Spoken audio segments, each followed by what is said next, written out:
I also met the wife of the security guard, former police officer, who was there because her husband, by his bravery, saved the life of a mother and a 14-year-old by putting himself on top of them. I saw the reunion of that widow and the 2 lives that were spared because of her husband.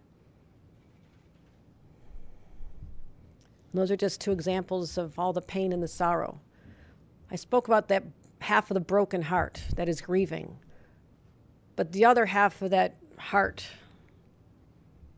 is filled with anger right now. Because you can't witness what happens to a community like this, or what happens to an 11-year-old in the Bronx, and not feel angry. Otherwise, you're not really human. And in the case of Buffalo, I want to be very clear about what happened. It was a case of an 18-year-old male who was radicalized, and I'm not going to sugarcoat this because there's no way to do that, who was radicalized by white supremacist and white nationalist beliefs. And he was so taken by these toxic messages, these racist philosophies that are so easily accessible on social media platforms, or the genesis of which are really being talked about on cable news networks. He was so taken with this that he got in his car after surveillance and visiting the site in the past and drove 3 hours with one goal, and that was to execute black New Yorkers. That's his stated intent. It was his state. He wrote that. That was his intention. So this is white supremacy in this nation at its worst. It's infecting our society. It's infecting our nation. And now it's taken members of our family away. And we have to continue to ask the question, how many more lives need to be needlessly taken from us before we face the truth? And the truth is the most serious threat we face as a nation is from within. It's not from the Russians. It's not from people elsewhere. It's white supremacism. It's white nationalism. And it's time we confronted it head on. In the last decades, domestic terror attacks and plots have more than tripled in a decade, from about 20 in 2011, to over 73 last year alone. But the hate has not just affected our society and how people think. It's literally been weaponized. Because you can't act on the evil thoughts that have possessed your mind and the hatred that fills your heart if you don't have access to a weapon. That's the intersection of 2 crises right now that are unfolding in our country. The mainstreaming of hate speech, of racism, nationalism, white supremacy, and the easy access to military-style weapons and magazines. We can no longer look away, and we're not just going to call it out. We need to directly address the deadly threat that it is. And we are. Today, I'm signing an executive order to establish a unit within the Office of Counterterrorism at the Department of Homeland Security and Emergency Services, focusing exclusively on domestic terrorism, first time ever. They'll develop the best practices for law enforcement, for mental health professionals, for school officials to address the rise in homegrown extremism.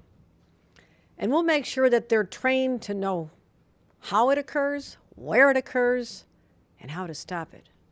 And to most directly affect this at the local level, we're going to launch a threat assessment management program. And this is going to have multidisciplinary teams in our counties across the state, and they'll identify, assess, and be prepared to deal with the threats. This coordination is critical. It does not exist now. It does not exist. That these stakeholders need to be communicating and sharing information, so guess what? They can start to connect the dots. And that's what we did after 9/11, and that's what we're going to do now. Start connecting the dots. Who heard what? Who saw something? And when you get the law enforcement and the mental health professionals, and in some cases school professionals, actually communicating about what they're seeing, we have a much better opportunity to be in the prevention business instead of just the cleanup business. That's how we need to evolve to. That's how we prevent these crimes from occurring in the first place. I'm now requiring every county in the state of New York and the city of New York to perform a comprehensive review of current strategies and policies and procedures for identifying domestic terror threats. And upon completion, they will develop a plan for confronting the racially and ethnically motivated threats and extremism. And they'll be submitted to our Office of Counterterrorism by the end of the year. We'll work with them. We'll work closely with them. And this executive order will also establish a dedicated domestic terrorism unit within our New York State Intelligence Center, focusing on monitoring social media, because everyone's saying, how was this happen? This information was out there. The footprint, the fingerprint was out there. We are going to ramp up these efforts intensely at our Intelligence Center, because there's a feeding frenzy going on in social media that hate just breeds more hate. And think about all the people who saw the live stream of the slaughter, the massacre of innocent people in a grocery store, at a top store on Jefferson Avenue in Buffalo, New York. They witnessed this in real time. And individuals are using these platforms, and the suspect wanted people to see this. He created an opportunity for people to see this and share what he was doing in his manifesto. So they create platforms so they can share their demented ideas with each other in the hopes that this continues to spread, the virus spreads. And they find others who share their worldview, radicalizing more. And that is a direct threat to New Yorkers. Call it what is, but then have a plan to deal with it. So we're going to ensure that we have the best in the nation cybersecurity teams to monitor the places where radicalization occurs. We're watching you now. We know what you're up to, and we'll be coming after you. But that's only part of the problem. They often find each other because there's algorithms that are out there that elevate hateful, incendiary speech. Can you believe that? There's algorithms in place that ramp up and share this even more with higher frequency than other messages. So this incendiary content is pushed out to more people. In 2022, that's how radicalization is occurring, through the social media echo chamber. And that's why there are 10 fewer people in Buffalo, New York today. These social media platforms have to take responsibility. They must be more vigilant in monitoring the content, and they must be held accountable for favoring engagement over public safety. So today, I'm announcing a referral to the Attorney General's office to investigate the social media platforms that broadcast this horrific attack, that promote and elevate hate speech, and legitimize the replacement theory in the mind of an 18-year-old, a radicalized 18-year-old. I've already spoken to the Attorney General. In fact, she was there with me, with President Biden in Buffalo yesterday, and I thank her for her deep concern and willingness to step up and to take this on. She'll report her findings back to me, and I'll respond as necessary based on those conclusions. Because as I said, domestic terrorism is the most significant threat we face as a state and as a nation. So we're fighting back with a statewide approach, but that's not all. Because, as I mentioned, this intersection where the hateful, evil thoughts in the mind of an 18-year-old can be acted on because of access to guns and massacre people because of the color of their skin, that means something's fundamentally broken. People are wondering how you had the right to acquire a weapon in the first place when you are this individual. We have red flag laws in place to prevent exactly this situation. Red flag, what does that mean? You're waving a red flag. It means, look here, warning, warning, danger. And I traveled the state of New York with many of our partners, the advocates, who are out there every single day, every town, Moms Demand Action. We traveled everywhere. We've been all over the state talking about the red flag bill. We were so proud when that was passed and enacted, and I thank the leadership for working on that. But guess what? They need to be strengthened now.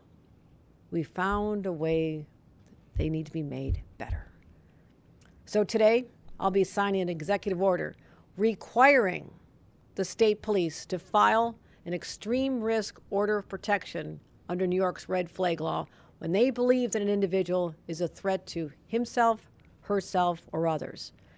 Previously, current law, it's an option to do so.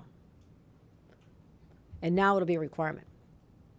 And we'll provide law enforcement with the guidance they need, the criteria to follow, and we believe that together these steps are necessary to confront the stem of rising hatred, white supremacism in our state. And we have other ideas. You may have known this. We had actually planned this press conference prior to the Buffalo massacre because we knew that there are areas where our laws need to be bolstered. We're proud of having tough gun laws, no doubt about it. But as time goes on, you start to see the loopholes because the criminals are very, very clever. That's why we had to ban ghost guns. Who would have thought there could be such a thing as a ghost gun, that you could order the parts online and manufacture a lethal weapon in your home? We banned them from the state of New York.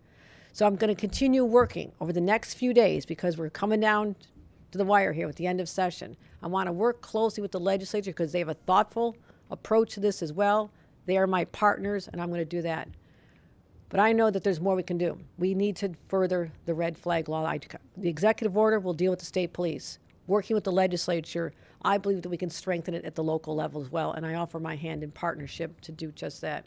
We're also going to be looking at the role social media platforms play in the incitement of violence and how that speech, hate speech, is amplified via the algorithms I just mentioned. But in the meantime, the gun violence epidemic,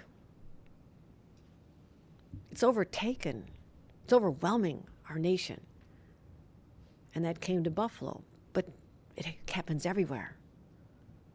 And we're almost becoming desensitized to the stories because, oh, it's another day and another 9-year-old shot, an 11-year-old killed. I mean, we can't let that happen.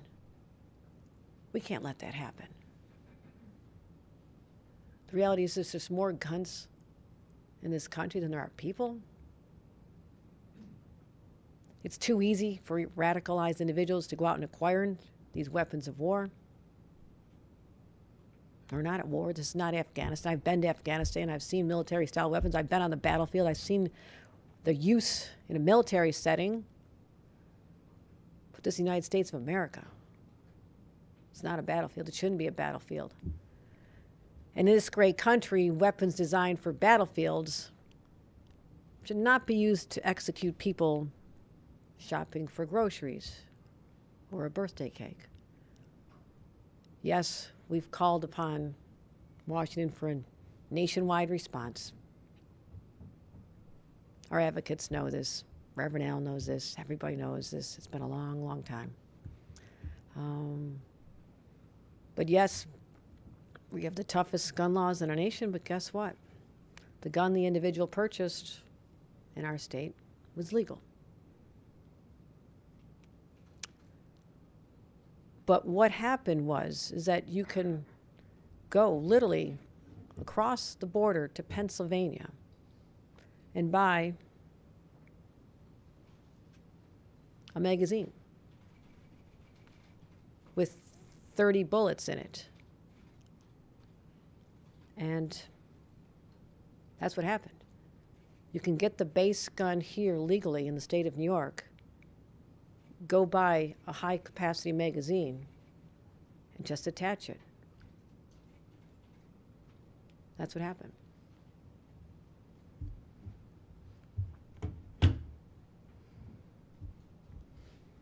So, we have to deal with this. And we will. We will. We have announced there is a package of gun laws that we're going to be proposing. We have more guns to deal with. But I want you to know something else that you'll find just shocking. There is another loophole. It's called the AOW. Have you heard of this? It stands for any other weapon. And you're going to be shocked when you see the type of gun that can legally be bought in the state of New York today. Because there's a new category of weapons where the characteristics put them in this gray space between rifles and shotguns and pistols. And they're specifically designed to fall outside the realm of regulation. So they're not subject to our laws. That is how they were created. That is why they exist. Superintendent, would you please show us what an any other weapon looks like?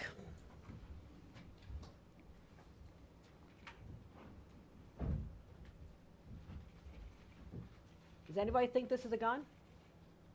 Our laws don't. A gun to be regulated. Our laws don't regulate this. They will now. Thank you, Superintendent. It's concealable, they're high-powered, and they can be modified to have a high-capacity magazine. And currently that's legal. You can go online right now and see manufacturers and sellers describing it as something called a completely legal sawed-off. We banned sawed-off gun weapons, but this says it's completely legal. Not anymore. We are introducing legislation that revises the definition of a firearm to include those weapons, which means we'll be able to charge and prosecute people accordingly. This is just one of those enormous loopholes that you can drive a truck through, similar to what we have with ghost guns. There's another bill, and I want to thank Senator Hoylman and Linda Rosenthal, that requires all semi-automatic pistols sold in New York to be micro-stamped. What does that mean? Where am I? Okay.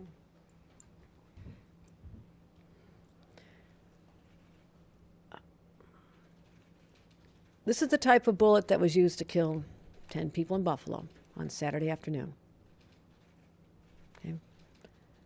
What we don't have is a way to give each of these bullets a unique fingerprint each time the firearm is discharged. It's called micro-stamping when you do that. What does that do?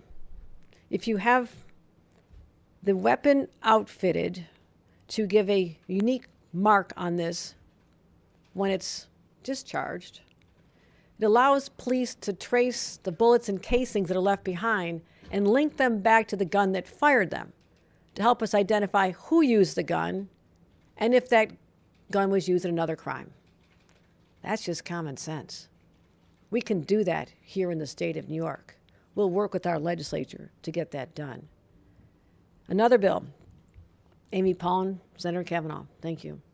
This requires all New York law enforcement agencies to report the recovery of any crime gun to the State Police Clearinghouse within 24 hours. Why 24 hours? According to the manifesto, the perpetrator of the slaughter in Buffalo had planned to go elsewhere in Buffalo. I was in the neighborhood that he was talking about coming down to, and those people were shaken by that too. So we want the second a gun is recovered, the information to be there, enter it into the National Crime Information Center system immediately. And you're probably just as shocked as the rest of us to think that that's not already happening.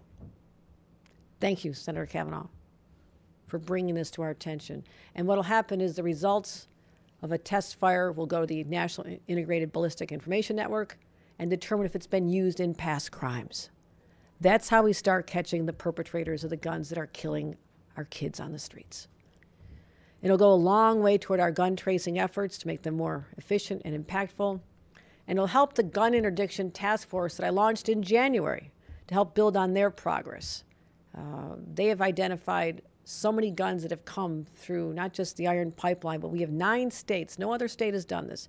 I took the lead to make sure we have 9 states and the Boston PD as well as the NYPD working with us to make sure that they are attacking this where it's happening. But we're also going to do one more thing, and that's including the permitting and background checks related to specific guns. And we have our plans. I want to work with the legislature on this too. Let's get this done. Let's get this done. I just spoke to the leadership. I know there's a strong interest in being smart about this. So we have more people I want you to hear from. This is just a start, what we're doing here. But right now, communities are in mourning. And I hope to God that this is the wake-up call that this country has needed, because we've had other crises. We lost children and a son at Parkland. We lost children at Sandy Hook. We lost people in white supremacist targeted attacks in Charleston, Pittsburgh, El Paso. And I sure didn't want my hometown of Buffalo to ever be on that list. But let that be the city that's known as a place where people said, okay, enough is enough. And they did something. We're doing something. We're doing something right now. That is my promise to New Yorkers. And with that, I want to bring up someone who has held the hands and wept with more victims of shootings and violence across this nation than probably anyone, because he always shows up. He's there where he's needed. And I want to thank Reverend Al Sharpton for being the voice we need at this time. Reverend Al.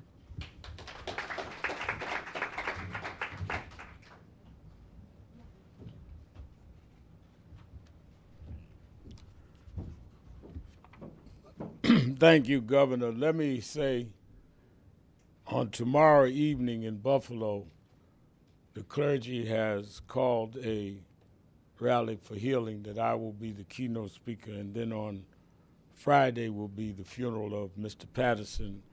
I have been invited by the bishop and the widow to speak. When I talked to Governor Hochul last Saturday and told her National Action Network would help to pay for the funerals, it's because of this kind of bigotry, racism, and violence should not be something the victims has to bear alone.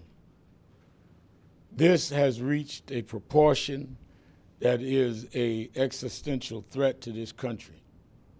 When Homeland Security Mayorkas spoke at our National Action Network convention, he said the biggest domestic threat in this country is white supremacy. But even before white supremacy raised its head in Buffalo, Governor Hochul had said we've got to deal with guns. This was scheduled before what happened in Buffalo. But what happened in Buffalo makes it even more immediate. I guess what stuns me and others in the civil rights community more than anything is there was a time our parents had to run from the Klan, the Ku Klux Klan. But the Klan wore hoods hiding who they were. We're living at a time where bigots live stream and show you who they are and that they're proud to do what they're doing, which is why this executive order that will deal with online radicalizing of white supremacy is so important, because it's making people bold, not even hiding who they are, and want to act as though this is entertainment to shoot down people en masse, innocent people, for no reason. I'm glad to see New York take the first step to deal with threat assessment and to deal with micro-stamping, because we should not let the story end that Buffalo was part of a litany of places that this happened. It should be where New York was the beginning of legislative and policy changes to stop this from happening. They are running around talking about a replacement theory. They marched in Charlottesville saying, "You will not replace me." Well, we may argue that, because none of us are trying to, whether we're black or Jewish or Asian or immigrant or LGBTQ, we are not trying to replace you, but we will disarm you. And that begins with these proclamations. And we must be clear that we stand together on this battle because we are dying, and we're dying needlessly.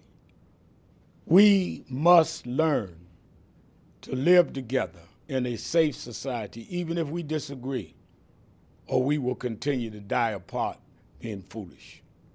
And that's why I wanted to be here today as the governor signs these orders. And I hope it will not only become law with the legislature, which she has raised, I hope it will also nudge nationally for there to be federal laws and enforcement. When you see that weapon she showed that is frightening, that is legal in this state, we need to be able to show a national example. On yesterday, I joined Mr.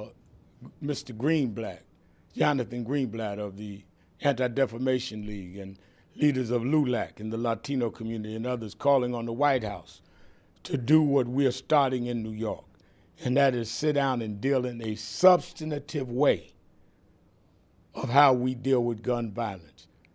How many Schumann families do we need to have before we stop this and we come together and stop it?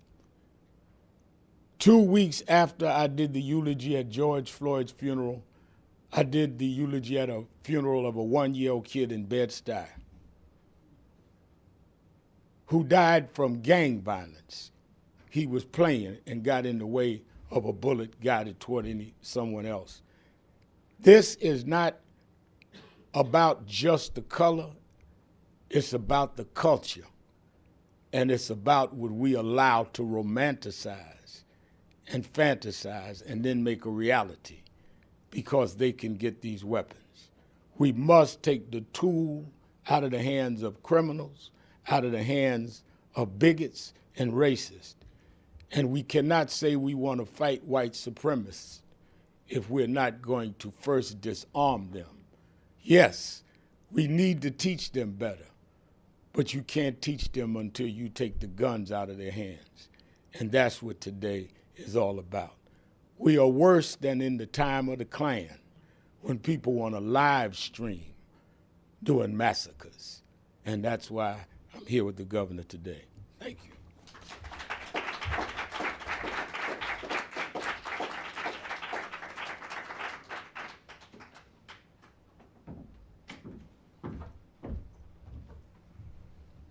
Thank you, Governor Hochul and Reverend Sharpton. My name is Rebecca Fisher, and I'm the Executive Director of New Yorkers Against Gun Violence. We're a statewide organization that's been advocating for strong, sensible gun policy at the state, local, and federal levels for over 25 years. It's a privilege to be here today to say thank you to Governor Hochul for supporting these critical, life-saving measures to protect New Yorkers.